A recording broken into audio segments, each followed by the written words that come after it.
My name is Rosa Montgomery, and I am 32 years old. In my family, success has always been measured by prestigious titles and six-figure salaries. I chose a different path, one that prioritized passion over prestige. When my family planned their annual luxury vacation, my brother Ethan texted me, "This cruise is for successful people only. No failures allowed." What they did not know was that the yacht they had chartered actually belonged to me. Before I share what happened when they found out, drop a comment letting me know where you are watching from, hit that like button, and subscribe to hear more stories about standing up for yourself against toxic family members. Growing up in Boston with the Montgomery family name meant expectations were always sky high. My parents, Amanda and Robert Montgomery, were the definition of old money ambition. Dad built his law practice into one of the most prestigious firms in Massachusetts, while Mom managed her family investment portfolio with ruthless precision. Every dinner conversation revolved around achievements, connections, and status symbols. My brother Ethan was the golden child from day one. 4 years older than me, he breezed through Phillips Exeter Academy before collecting an economics degree from Harvard and an MBA from Wharton. By 30, he was already a junior partner at an elite investment firm, driving a Mercedes, and living in a Beacon Hill brownstone. My sister Jessica, 2 years my senior, followed the approved family path just as perfectly. She graduated from Johns Hopkins Medical School, married the son of a hospital administrator, and quickly became the youngest attending physician in her department. Her Christmas cards showcased her picture-perfect life with her husband Blake and their 2 immaculately dressed children. Then there was me, Rosa, the family puzzle piece that never quite fit. From childhood, I questioned things my family took for granted. When Dad pointed out the biggest house in our neighborhood and said that should be our goal, I asked why anyone needed that much space. When Mom pushed me to join the right clubs and activities that would look good on college applications, I wondered aloud why enjoyment was never a criterion. That Montgomery dreamer streak, my grandfather would say with a half smile, the only person who seemed to find my different perspective endearing rather than troubling. My earliest memories include being drawn to the ocean. While my siblings attended prestigious summer programs between school years, I begged to attend sailing camp. The freedom of the open water called to me in ways that country clubs and charity galas never did.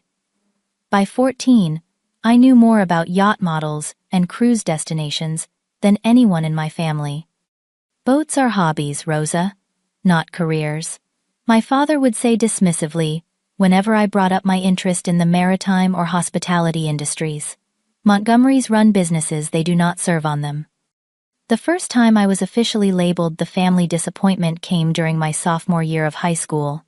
Our school hosted a career fair, and while Ethan had networked with investment bankers and Jessica had shadowed doctors, I spent the entire event talking to a representative from a luxury cruise line. "She is just going through a phase," my mother assured my concerned father over dinner that evening, talking about me as though I were not sitting right there. "All teenagers rebel in some way. At least she is not getting tattoos or dating some drummer." "I am not rebelling," I tried to explain. "I just find the cruise industry fascinating. The logistics, the hospitality elements, the business model." "Enough, Rosa," my father interrupted. "When you are paying your own bills, you can indulge in whatever fascinations you like. Until then, we expect you to focus on practical goals." That night established the pattern that would define our family dynamics for years to come. My interests and dreams were treated as temporary distractions, at best character flaws, at worst. Love in our household was firmly conditional, tied directly to achievement and conformity. Despite this, I maintained my interest in maritime business, subscribing to industry magazines and following the major players in luxury yacht charters. My bedroom walls displayed sailing vessels instead of boy bands, and my summer reading consisted of biographies of hospitality magnates rather than the classics my parents pushed on me. Holidays became a special kind of torture, as extended family gatherings turned into achievement showcases.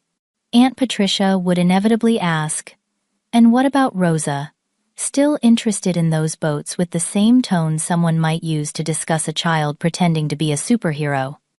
My cousin William, pursuing his PhD in economics, once pulled me aside at Thanksgiving. "Just pick something practical that you can tolerate," he advised. "Play their game until you have enough independence to do what you want." But compromise had never been my strong suit. The more my family pushed me toward their definition of success, the more determined I became to define it for myself. When senior year arrived, and college applications began, the real battle lines were drawn. "We have arranged alumni interviews at Harvard, Yale, and Princeton," my mother announced one evening. "Your essay still needs work, but your grades should be sufficient if you nail the interviews." "I have already applied to Cornell School of Hotel Administration," I replied calmly. "Their maritime hospitality program is exactly what I want." The explosion that followed was nuclear. Words like ungrateful, foolish, and throwing away opportunities flew around our dining room. Jessica stared at her plate in uncomfortable silence, while Ethan openly sided with our parents. "Why do you always have to make everything so difficult?" he asked me later. "Just get a respectable degree first, then do whatever weird boat thing you want as a hobby." That night cemented my status as the family black sheep. Though I eventually compromised by attending Boston University's business school, to keep the peace, the damage was done. I had revealed myself as someone who would not simply follow the prescribed Montgomery path without question, and for that I would never be fully embraced again. My freshman year at Boston University began with a constant stream of subtle comparisons to my siblings' college experiences. Mom would casually mention how Ethan had been tapped for an honor society his first semester, or how Jessica had secured a research position with a prominent professor. Every family dinner became an exercise in measuring me against the golden standards they had established. "Business is a practical choice," at least my father would say, as if granting a small concession, though I still think law would have given you more options. I played along maintaining decent grades, while secretly taking every elective I could related to hospitality management, tourism, economics, and maritime business. When summer arrived, my parents expected me to intern at my father's law firm like both my siblings had done. "Actually, I have accepted an entry-level position at Marina Bay," I announced at Sunday brunch. "They need guest services staff for the summer." The news was met with barely concealed horror. "You mean you will be some sort of glorified receptionist?" my mother asked, lips pursed in disapproval. "I will be learning the marina business from the ground up," I replied, trying to keep my voice steady. "The best way to understand an industry is to work in it directly." "This is just embarrassing," Ethan muttered. "My sister, the boat check-in girl." Despite their disdain, that summer proved transformative. I absorbed everything about the marina operations, from booking procedures to customer service protocols. I made detailed notes about what worked and what could be improved. The marina manager, Stephanie, noticed my enthusiasm and began giving me additional responsibilities. When sophomore year began, I made a decision that would alter my life trajectory forever. After 2 weeks of classes, I walked into the registrar office and withdrew from Boston University. With the tuition refund and my summer savings, I had enough to rent a tiny apartment and continue working at the marina full-time. The family reaction was apocalyptic.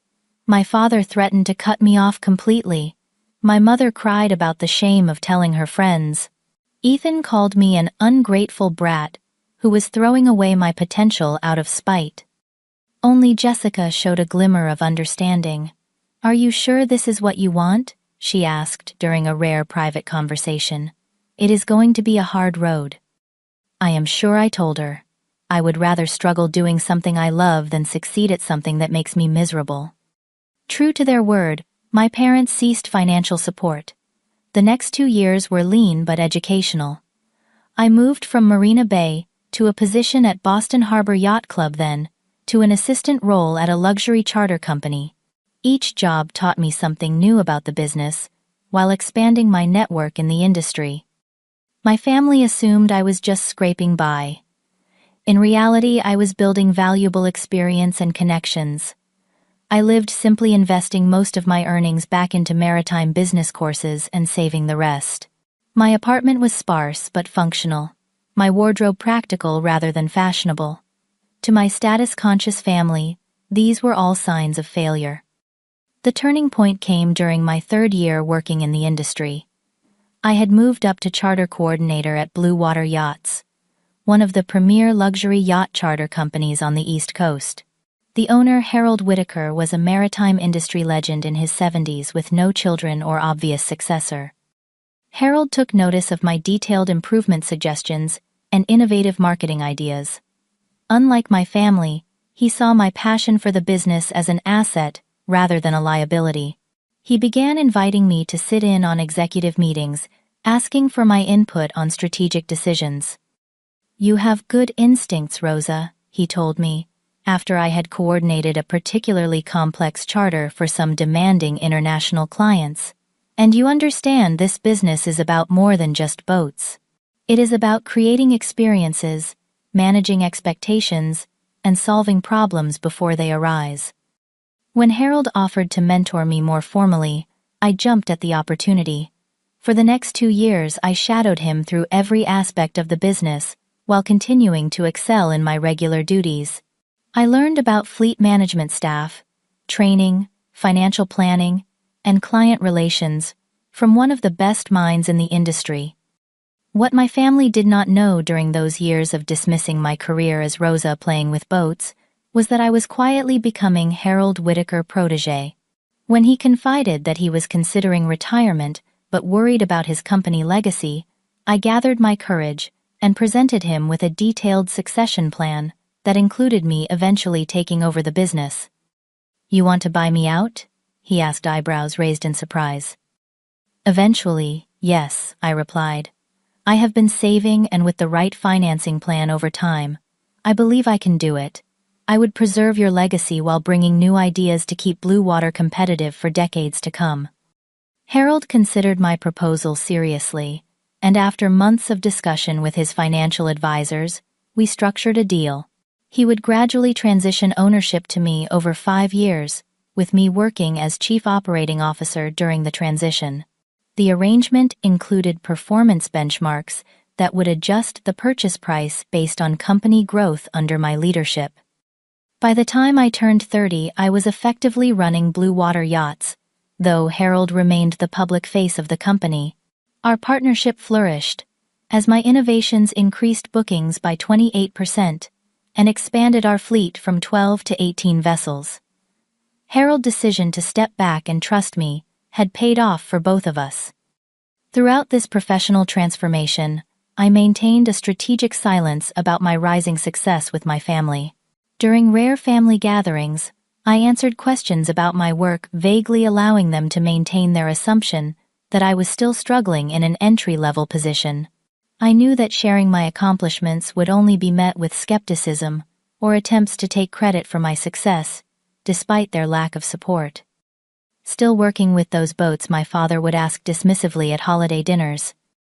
"Yes, still in the yacht business," I would reply, simply swallowing the urge to mention that I now owned controlling interest in one of the most exclusive charter companies on the eastern seaboard. This private success gave me a sense of satisfaction, but I had no plans to dramatically reveal my accomplishments to my family. That changed, however, when Harold fully retired and transferred his remaining shares to me, making me the complete owner of Blue Water Yachts and its multi-million-dollar fleet. Just 3 months later, my family unwittingly set the stage for a truth they were not prepared to face.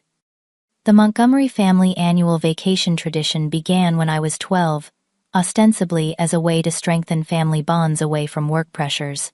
In reality, these trips quickly became another arena for status displays and networking.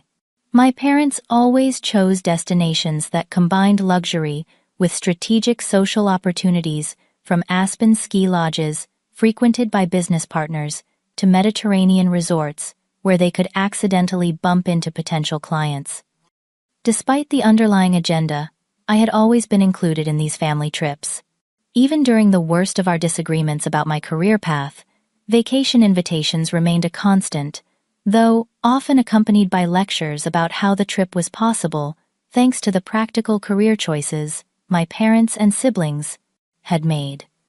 This year, with my 33rd birthday approaching, I had actually been looking forward to the annual vacation announcement. For the first time, I was in a position to genuinely enjoy the luxury without feeling like a charity case. Perhaps I might even drop subtle hints about my success, testing the waters for eventual honesty about my professional achievements. The news came through Jessica, not directly from our parents as usual. During one of our monthly phone calls, which had become more amicable as adult distance softened our childhood rivalries, she mentioned the trip casually. "Mom has been driving me crazy with cruise cabin questions," she sighed. "As if I have time to debate balcony sizes while preparing for a medical conference." "Cruise?" I asked, genuinely confused. I had not heard anything about a cruise. There was an awkward pause on the line. "Oh," Jessica finally said, her voice tight with discomfort. "I thought you knew. The family vacation this year is a luxury yacht charter through the Greek islands." My stomach dropped. A yacht charter, and I had not been informed. This was exactly my industry, the world I had built my career in. "When was this decided?" I asked, trying to keep my voice casual. "There have been emails going back and forth for weeks," Jessica admitted. "I assumed you were on the thread. Let me check." I heard keyboard clicking in the background. "Oh, I see. Mom started a new thread without copying you. That must have been an oversight." But we both knew it was not an oversight. After hanging up with Jessica, I checked my archived emails and found the original vacation announcement from 2 months prior. I had indeed been included on that first message, but was conspicuously absent from all follow-up planning. I called my mother, directly determined to address the situation head-on. "Rosa, darling," she answered with practiced warmth that did not reach her tone. "What a lovely surprise. I was just about to call my decorator." "I just spoke with Jessica about the family cruise," I said, skipping pleasantries. "It seems my invitation got lost somewhere." A pause, then, "Oh, that. Well, we assumed you would be too busy with your boat job. Besides, this is quite an exclusive charter. The cost per person is substantial."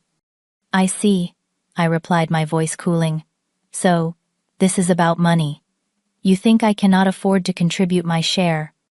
"Darling, there is no shame in prioritizing your unusual career choice over financial stability. We all make our choices."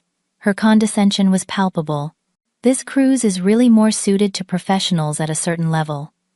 Your father has invited some important colleagues. Ethan is bringing potential investors. It is partly a networking opportunity." The implication was crystal clear. I would embarrass them in front of their important connections. I was not successful enough to be seen with the illustrious Montgomerys. "I understand," I said finally. "Thanks for clarifying." After hanging up, I sat in my office overlooking Boston Harbor, surrounded by evidence of my success that my family had never seen. The irony was almost too perfect. I picked up my phone to text Jessica, hoping she might at least tell me which charter company they had booked with, when a message from Ethan popped up on my screen. "Heard you called Mom about the cruise. Some advice: stop trying to guilt-trip your way into family events. This cruise is for successful people, no failures allowed. Maybe next year, if you finally get a real job." I stared at the text in disbelief, my hands shaking with a combination of hurt and anger. After everything I had accomplished, after all the years of hard work, while they dismissed my choices, they still saw me as nothing but a failure. Taking a deep breath, I opened my company scheduling software and searched for Montgomery. There it was, a 7-day charter of our newest and most luxurious vessel, the Blue Horizon, scheduled to depart from Athens in 3 weeks. The booking had been made through an agency rather than directly, which explained why none of my staff had made the connection to my family name. The charter price made me raise my eyebrows. Even split between my parents, Ethan, Jessica, and her husband, they were each paying a small fortune for this experience. The vessel they had chosen was our flagship, a 120-foot luxury motor yacht, with 6 staterooms, a crew of 8, and every imaginable amenity. The confirmation email listed Captain Derek Wilson as the assigned skipper for their journey.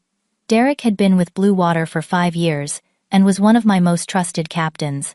I picked up the phone and dialed his number, a plan already forming in my mind. "Derek, it is Rosa.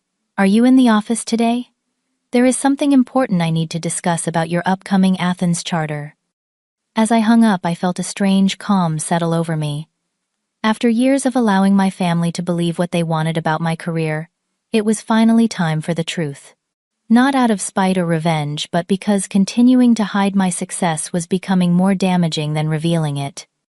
I pulled up the passenger manifest my parents had submitted. In addition to my family members, they had invited 3 of my father's legal partners and their spouses, 2 potential clients for Ethan, and a hospital administrator, and his wife, who Jessica and Blake wanted to impress. Every person on that list was being brought for strategic networking purposes, a vacation that doubled as a business opportunity. How fitting that their exclusive networking cruise was about to become a very different kind of revelation than they had planned.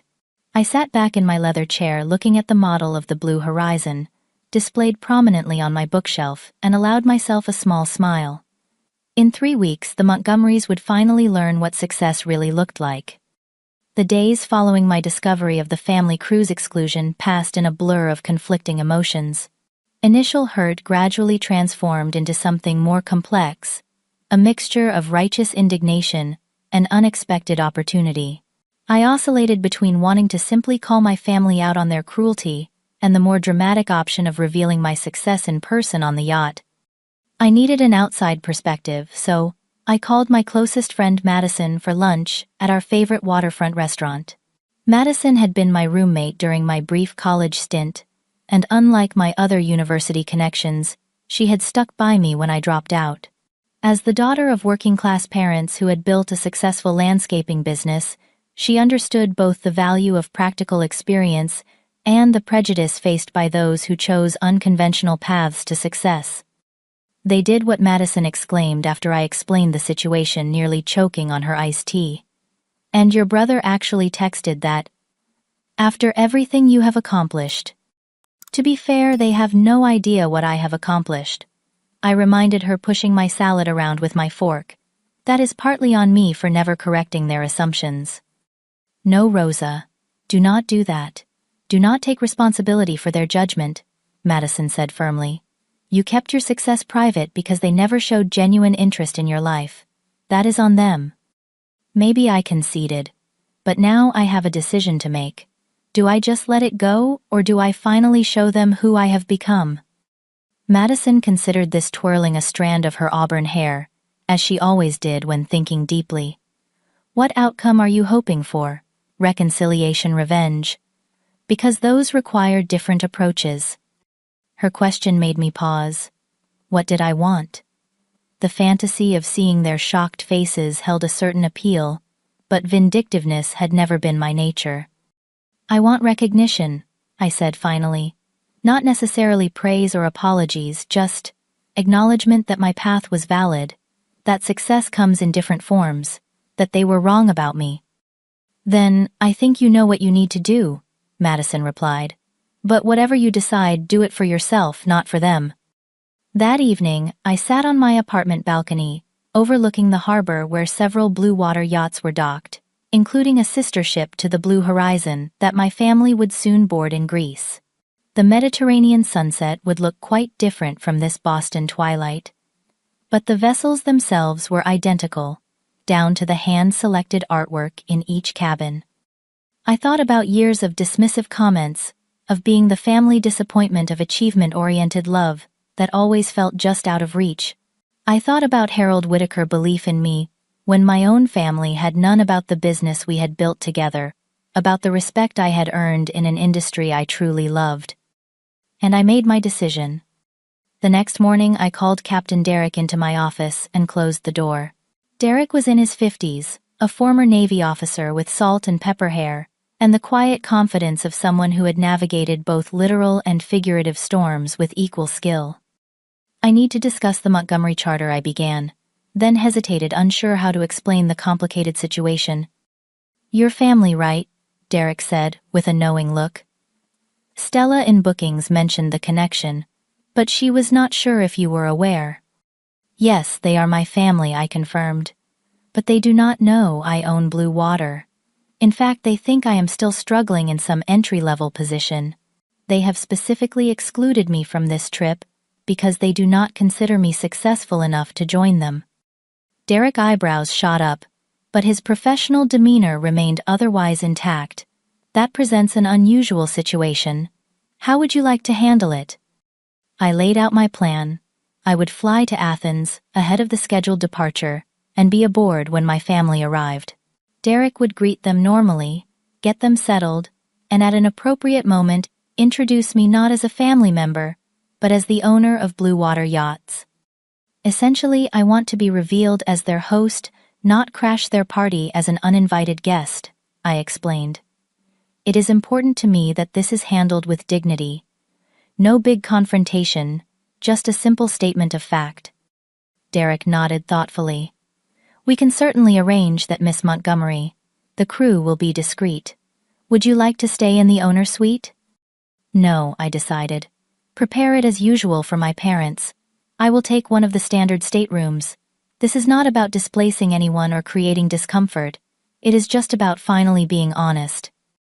Over the next 2 weeks, I made careful preparations.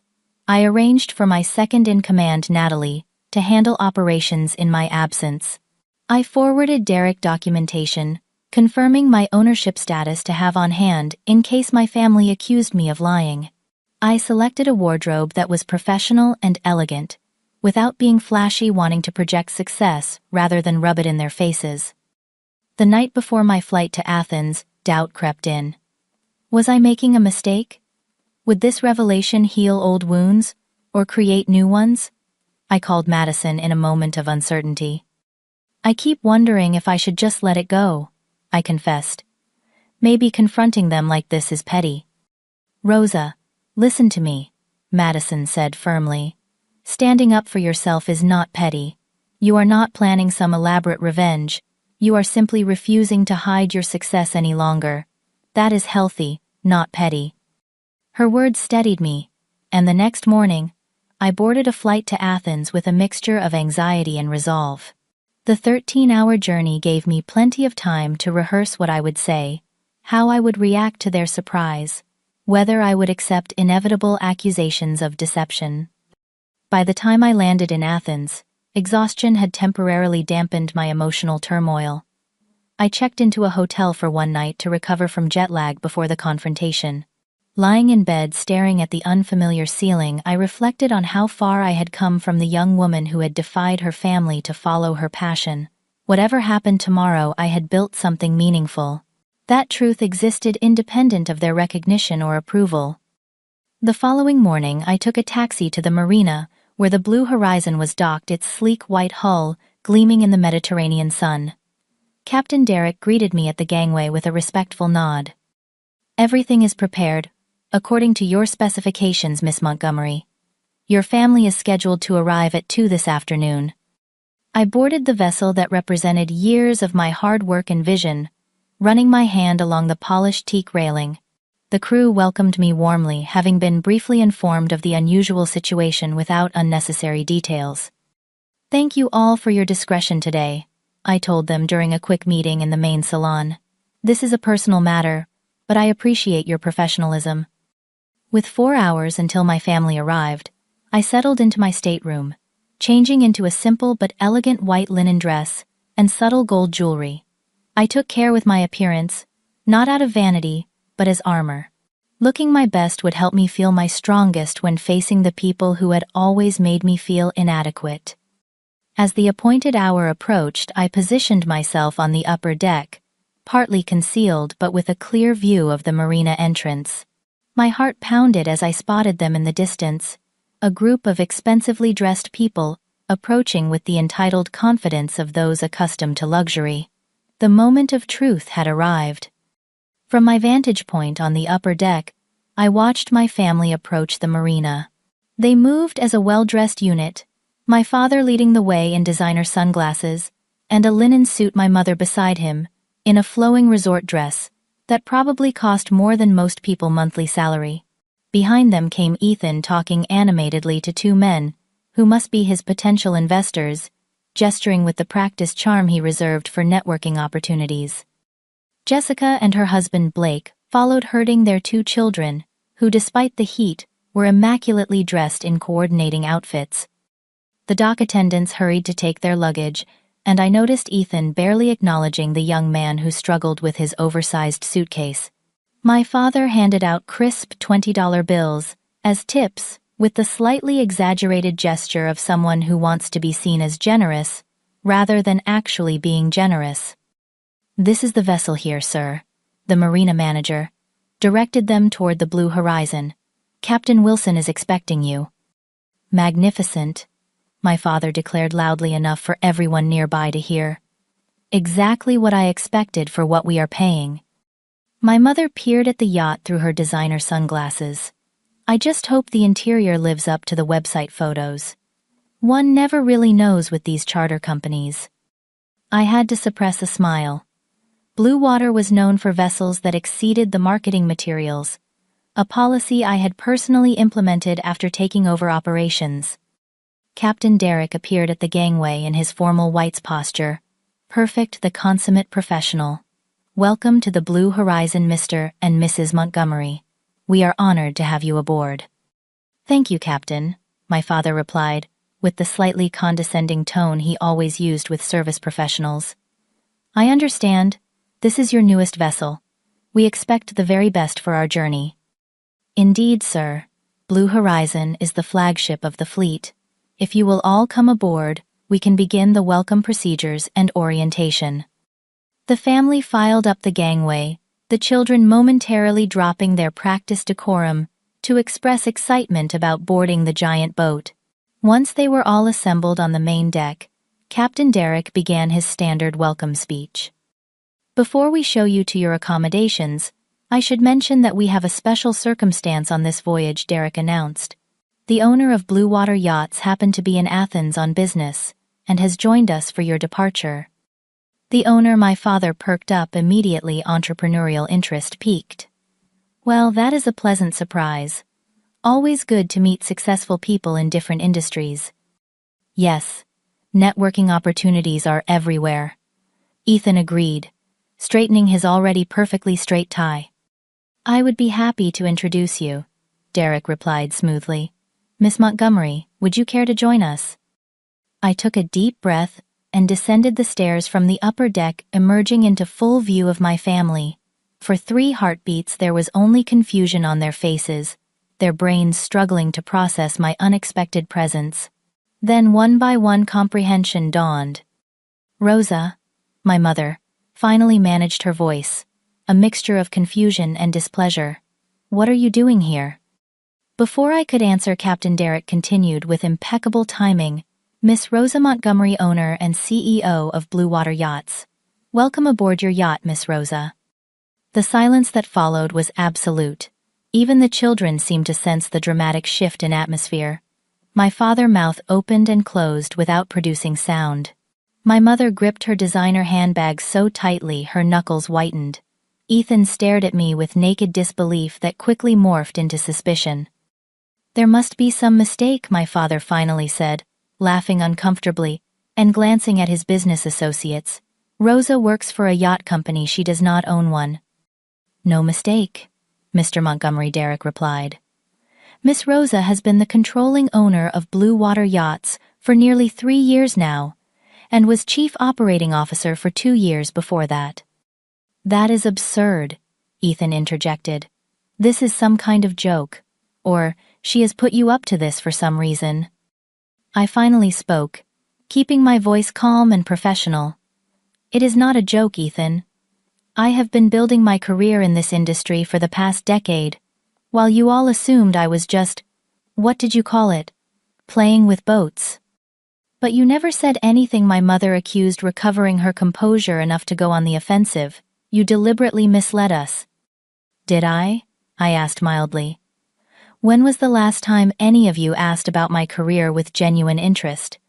When have you ever wanted to hear about my accomplishments rather than telling me about yours? Jessica, always the most perceptive family member, studied my face. You are serious. You actually own this company. There was confusion in her voice, but not the dismissive disbelief of my parents and brother. I do, I confirmed. I began as an entry-level employee and worked my way up. The previous owner, Harold Whitaker, mentored me and eventually offered me a path to ownership. I completed the final purchase of his remaining shares earlier this year. Ethan snorted. Right, and I am secretly the King of England. Come on, Rosa. You expect us to believe you own a fleet of luxury yachts. Where would you get that kind of money? Captain Derek stepped forward, producing a leather portfolio. Perhaps these might clarify the situation, he suggested, handing the folder to my father. Inside were copies of the company registration documents, press releases, announcing my acquisition of controlling interest, and several industry magazine articles profiling me as an up-and-coming force in luxury maritime tourism. My father flipped through the papers, his expression shifting from skepticism to shock. The business associates peered over his shoulder, clearly impressed by what they were seeing. One of them, a distinguished man with silver hair, looked at me with new interest. Montgomery Maritime Holdings, he read from one document, a subsidiary of Montgomery Enterprises. You established your own holding company. Yes, I confirmed. After the initial acquisition of 30% of Blue Water, I created the holding company to manage the investment and subsequent expansion.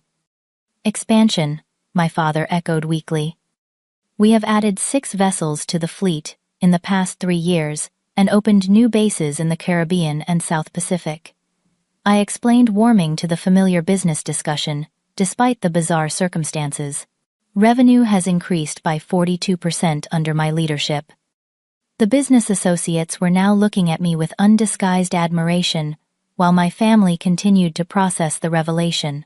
My mother had moved from denial to a strange sort of calculation, her eyes darting between me and the impressive yacht, as if reassessing her entire understanding of her daughter.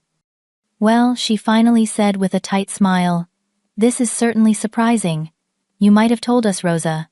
We have always supported your interests. The absurdity of this revisionist history nearly made me laugh. Have you? I asked quietly. Because I distinctly remember being called a failure just 3 weeks ago. In fact, I believe the exact phrase was, no failures allowed on this cruise.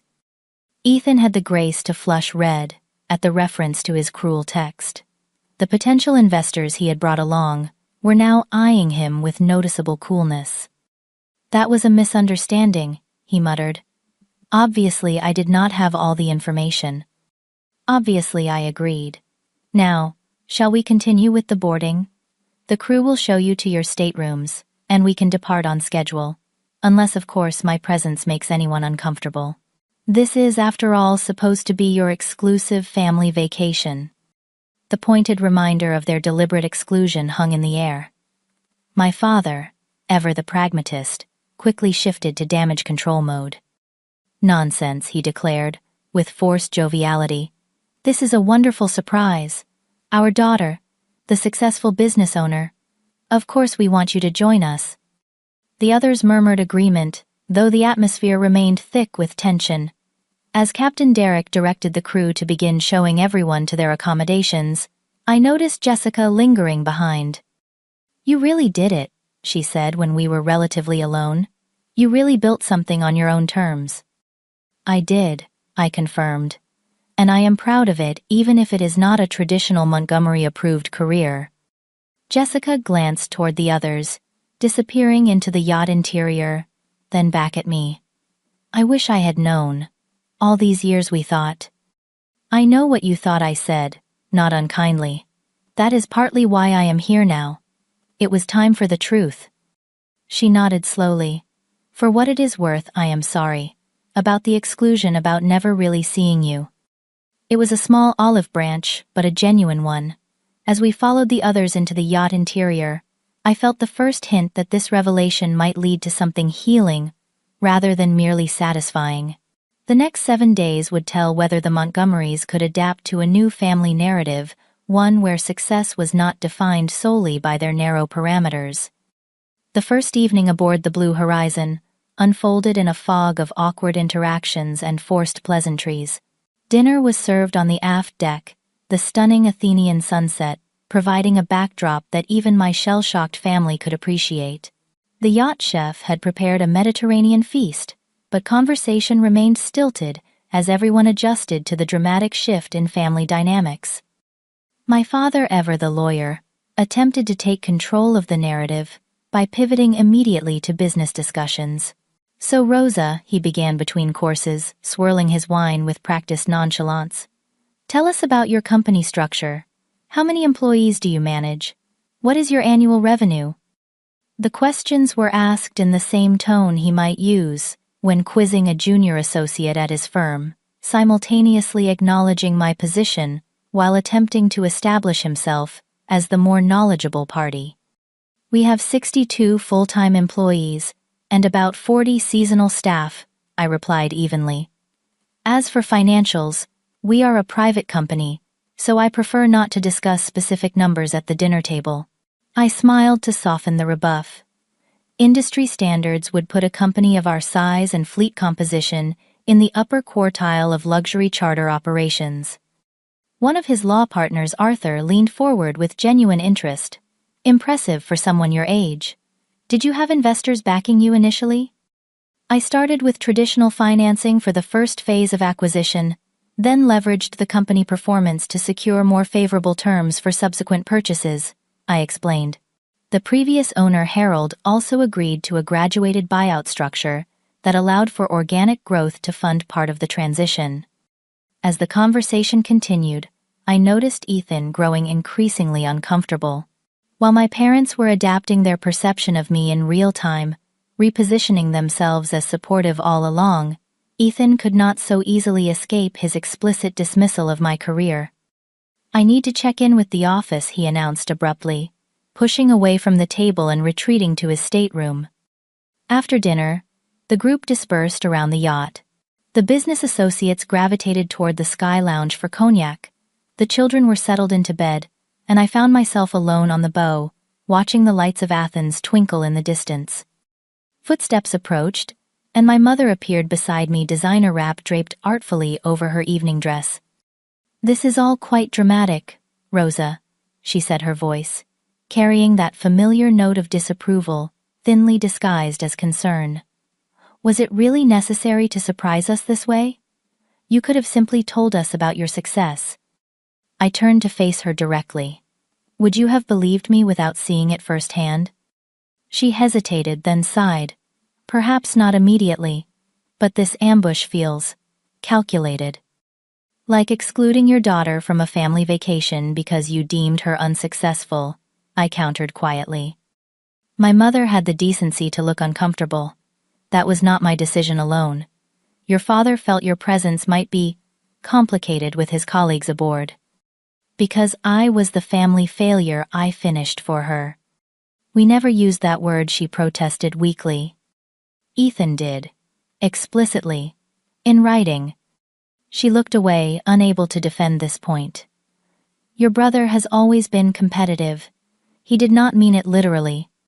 "He did, Mother. You all did. And that is why I never shared my growing success with any of you. Every time I tried to talk about my work, you changed the subject or dismissed it as trivial." "We were concerned about your future," she insisted. "The stability of your career path." "No," I said firmly. "You were concerned about appearances, about what you could tell your friends about your children. Jessica the doctor, Ethan the financier, and Rosa the disappointment." My mother's eyes glistened unexpectedly in the moonlight. "Is that really how you think we see you?" "It is how you have treated me for the past decade," I replied, softening my tone slightly. "Actions speak louder than words, Mother. And your actions have consistently shown that my worth to this family was tied to meeting your specific definition of success." She was quiet for a long moment, looking out at the water. I suppose we have not been as supportive as we could have been. She finally admitted the closest thing to an apology I had ever heard from her. Your path was just so unconventional. Unconventional does not mean unsuccessful, I pointed out. I found a career I love, built something meaningful, and achieved financial success by any reasonable standard. Is that not what you and Dad always wanted for your children? Yes, but... She trailed off, seemingly unable to articulate why my particular brand of success had been so difficult for them to acknowledge. But it was not in the Montgomery-approved industries I finished for her. Law, medicine, finance, the holy trinity of respectable careers. A ghost of a smile flickered across her face. You always did have a way of cutting to the heart of things. The conversation ended there, unresolved, but perhaps laying groundwork for something new. As she returned to the main salon, I remained at the bow processing the first of what would likely be many difficult family conversations in the days ahead. The following morning, I awoke early and headed to the bridge to check in with Captain Derek before breakfast. He updated me on our planned route for the day, then hesitated. Miss Montgomery, I hope yesterday's proceedings were satisfactory, he said carefully. The crew is aware of the unique situation and will maintain appropriate discretion. Thank you, Derek. Everything was handled perfectly, I assured him. As I turned to leave, I nearly collided with my father, who had apparently come seeking the captain as well. Early riser, as always, he commented, studying me with new eyes. You get that from me. Good morning, Dad, I replied neutrally. I was just coming to discuss today. Itinerary with the captain, he explained, then added somewhat awkwardly. Though I suppose you have more authority in that department than I do. The planned route is excellent, I assured him. I reviewed it with Derek months ago when the charter was first booked. Before I knew who the clients would be, of course. My father nodded, then gestured toward the exterior door. Would you join me for coffee? The view from the sun deck should be spectacular this morning. I agreed, and soon we were settled in comfortable chairs, steaming mugs in hand, watching the early light play across the Athenian coastline. I reviewed those documents more thoroughly last night, he began without preamble. Impressive corporate structure. Very forward-thinking tax planning. Coming from him, this was high praise indeed. Thank you, I replied simply. I had good advisors. Montgomery genes, he declared with the automatic family pride that had always been selectively applied. Business acumen runs in our blood. I let the comment pass without pointing out how recently he had dismissed my business sense entirely. Your mother and I have been talking, he continued, setting down his cup. We may have been hasty in our assessment of your career choices. Hasty, I repeated. Dad, you spent 10 years telling me I was throwing my life away. He winced slightly. Perhaps we were concerned about the unconventional nature of the industry. The hospitality sector can be volatile. So can the stock market, I pointed out. Yet, you never questioned Ethan's investment banking career. Fair point, he conceded, surprising me. I suppose we had certain preconceptions about appropriate professional paths. Preconceptions that led you to exclude me from this trip, I reminded him, because I did not meet your definition of success. My father sighed heavily. That was poorly handled. Your mother wanted to invite you, actually. I was concerned about appearances. With your colleagues I finished, because you were embarrassed by my presumed lack of achievement. He did not deny it, which was something of a breakthrough in itself. My father had never been one to acknowledge mistakes. I regret that decision now, he said finally. Obviously. It was not quite an apology, but from Robert Montgomery, it was close. We sat in silence for a few minutes, watching a fishing boat cut through the morning waters below. I would be interested in hearing more about your business model, he said eventually. The maritime industry is outside my expertise, but sound principles transcend sectors. It was an olive branch of sorts, an acknowledgement of my professional legitimacy. I spent the next half hour giving him a high-level overview of blue water operations, finding myself falling into the familiar rhythm of business discussion, despite our complicated history. By mid-morning, the yacht was cruising toward our first island destination, and the various family members and guests had settled into vacation mode, albeit with the undercurrent of yesterday's revelation still rippling through every interaction. I was reviewing some company emails in a quiet corner of the main salon when Ethan finally approached me directly. His usual polished confidence was noticeably diminished. So he began awkwardly, "This is all real. You actually own this company." "Yes, Ethan, it is all real." He nodded, slowly processing. "Why did you never say anything? All these years at family gatherings, you just let us think that I was a failure," I supplied.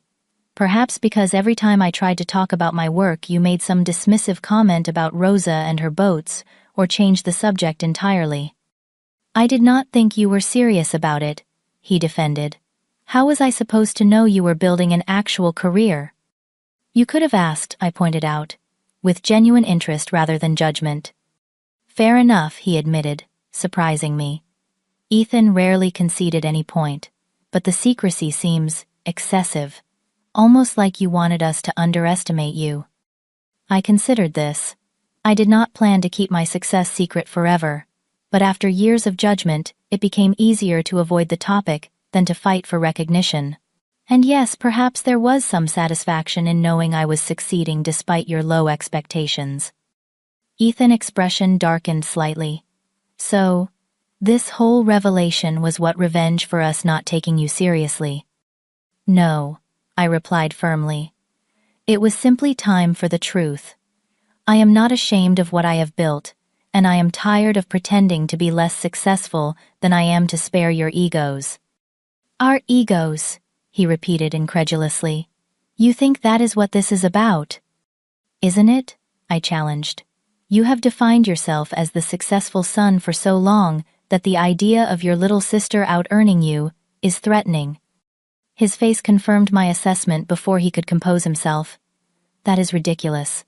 I am happy for your success." "Are you?"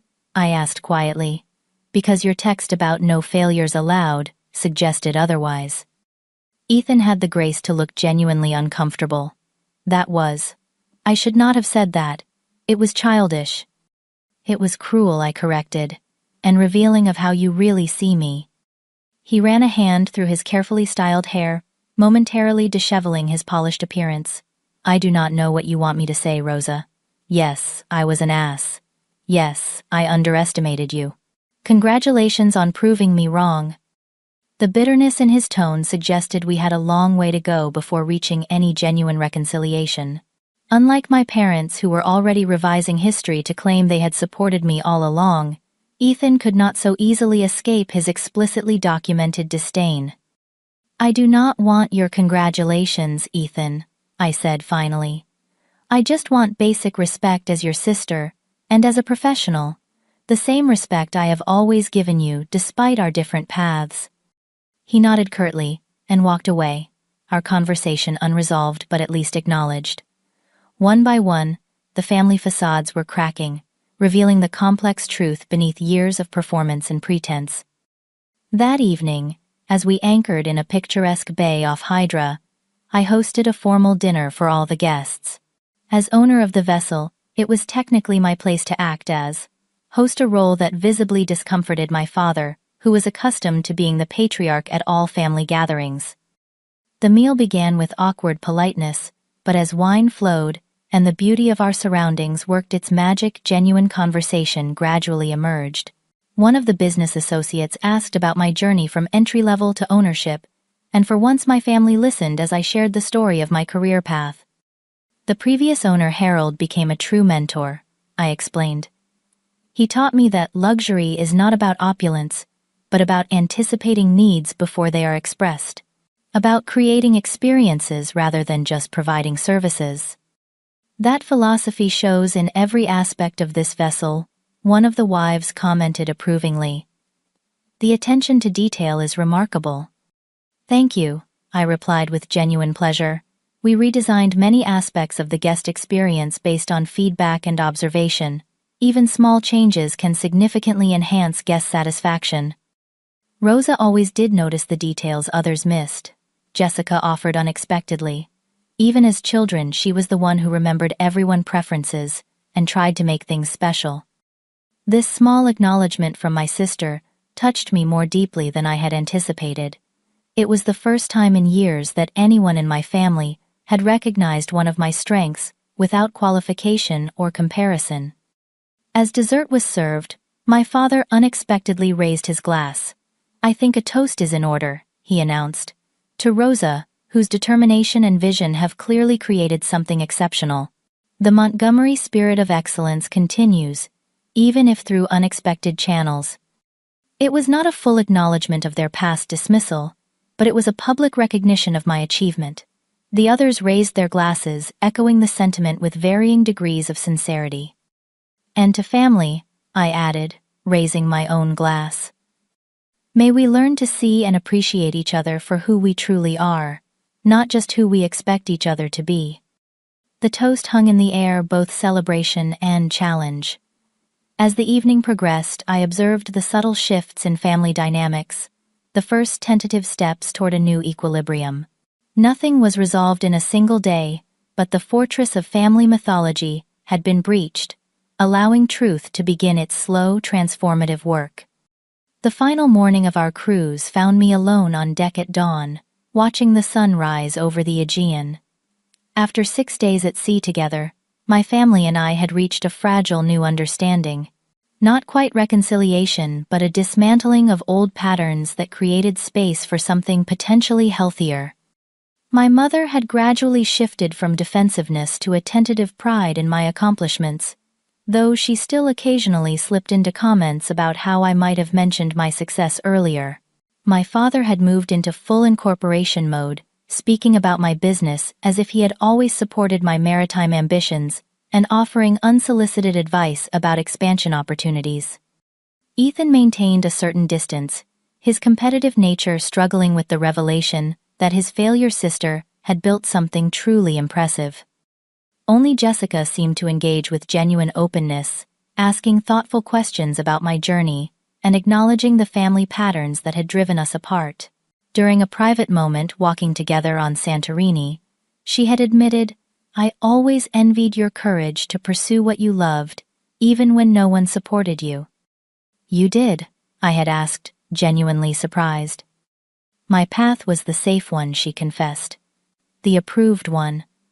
Sometimes, I wonder what I might have chosen if I had felt truly free to decide." As the cruise concluded, and we returned to Athens harbor, I found myself reflecting on what had been gained and lost in this week of revelations. The family myth of Rosa, the disappointment, had been shattered, but what would replace it remained uncertain. Captain Derek approached as the crew prepared for final docking procedures. "We will be arriving in port within the hour, Miss Montgomery. Everything is proceeding on schedule." "Thank you, Derek. The journey has been excellent as always." He hesitated, then added quietly, "If I may say so, you have handled a challenging personal situation with remarkable grace." I smiled appreciatively at his understated support. Sometimes, truth is the only path forward, however uncomfortable. As we disembarked in Athens, the farewells were markedly different from our initial encounter. My father shook my hand firmly, then surprised me with an awkward hug. "We should discuss your expansion plans over dinner when we are back in Boston," he said. "I might have some useful contacts in the Mediterranean banking sector." My mother kissed my cheek, holding on a moment longer than usual. "You must come to the house soon and tell us more about your company. I want to hear everything." The sincerity in her voice suggested she might actually mean it this time. Ethan nodded stiffly, still processing his repositioning in the family hierarchy. "Good yacht," he offered tersely. "Impressive operation." From him, even this grudging acknowledgement represented progress. Jessica hugged me warmly. "This changes everything you know," she whispered. "Not just how they see you, but how they see all of us. What success really means." I watched them depart in their arranged transportation, the Montgomery family, altered in ways both subtle and profound by our week together. Whether those changes would endure remained to be seen, but something fundamental had shifted in our family system. 6 months later, we gathered for Thanksgiving at my parents' Beacon Hill home, the first major family holiday since the cruise revelation. I arrived with a measure of trepidation, uncertain whether the new awareness would have survived, or if old patterns would have reasserted themselves. The differences were immediately apparent. My mother had displayed recent articles about blue water yachts on the coffee table, alongside the usual collection of Jessica medical achievements and Ethan financial successes. My father introduced me to his colleagues with explicit pride in my entrepreneurial accomplishments, rather than vague references to working with boats. Most surprisingly, Ethan approached me during pre-dinner drinks with uncharacteristic humility. "I have been thinking about what you said on the yacht," he admitted, "about respecting different paths to success. You were right. I had a narrow view, and I apologize for the things I said." The words clearly did not come easily to him, making them all the more meaningful. "Thank you," I replied simply. "That means a lot."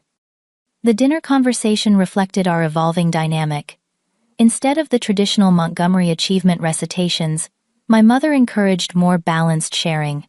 When Jessica's husband Blake mentioned a colleague who had left medicine to pursue a creative passion, my father surprisingly commented, "Sometimes the unconventional path is the right one," with a meaningful glance in my direction. Later that evening, as guests departed and family dispersed to various corners of the house, I found myself alone, with my grandfather portrait in my father's study. The Montgomery dreamer streak he had recognized in me had ultimately led to a success even the most practical family members could not dismiss. My mother found me there, 2 glasses of brandy in hand. She offered one to me, and settled into the leather chair opposite. "I have been doing some reflection since our cruise," she said after a thoughtful sip, "about the kind of mother I have been, the kind of family we have been." I waited, giving her space to continue. "We were so certain about what success should look like," she continued, "so convinced that our path was the only secure one. We wanted to protect you from struggle." "I know," I acknowledged, "but in trying to protect me from failure, you nearly prevented me from finding my own success." She nodded slowly. "I realize that now. The irony is that you are probably the most successful of our children by any objective measure. You built something from nothing on your own terms."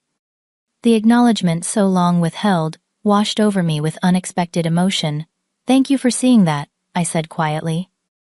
"I should have seen it sooner," she admitted. "We all should have." We sat in companionable silence, the decades of misunderstanding, not erased, but perhaps beginning to heal. The Montgomery family would never be perfect, our sharp edges and competitive instincts too deeply ingrained, but truth had created an opening for something more authentic to grow. In the months that followed, I established new boundaries with my family, engaging on my terms, rather than constantly seeking their approval. I began hosting family gatherings on my recently purchased waterfront property, subtly shifting the power dynamic away from my parents' traditional control. My business continued to thrive, expanding into new markets with the quiet confidence that comes from true passion rather than external validation. I established a scholarship program for young people interested in maritime careers, but lacking traditional resources, remembering how close I had come to abandoning my dreams under family pressure. The greatest lesson from my journey was not about proving my worth to others, but discovering that true success comes from living authentically rather than performing to meet external expectations. The validation I had once desperately sought from my family paled in comparison to the satisfaction of building something meaningful aligned with my values. As I look back on that pivotal week aboard the Blue Horizon, I realize that revealing my success was never really about changing my family perception of me. It was about finally claiming my story on my own terms, refusing to participate any longer in the diminishment of my choices and achievements. The measure of success is not in titles or bank accounts or even family approval, but in the courage to follow your own compass, even when everyone around you points in a different direction. Sometimes the path to healing family wounds is not through compromise or concession, but through standing firmly in your truth and giving others the opportunity to meet you there. Have you ever had to stand up for yourself with family members who refused to see your value or success? How did you handle that difficult conversation? Share your experience in the comments below, and do not forget to like and subscribe for LibriVox Baliatinale. More stories about family dynamics and personal growth. Remember, your worth is not determined by others' opinions, but by the authentic life you build for yourself.